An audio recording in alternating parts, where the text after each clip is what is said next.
দুজন সামনে গাধা সেজেছেন, এই বৈষ্ণব দুজন গাধা সেজেছেন গো হরিবল।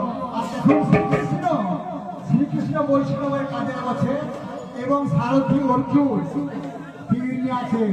আপনারা সিরিয়ালে দেখেছেন রাঙামণি তীরন্দাজ, রাঙামণি তীরন্দাজ যেভাবে তীর ছুঁড়েছিল, আজকে লালপুর গ্রামে এই বাচ্চা মেয়ে তীর ছুটছেন গো, লক্ষ্যভেদ করছেন।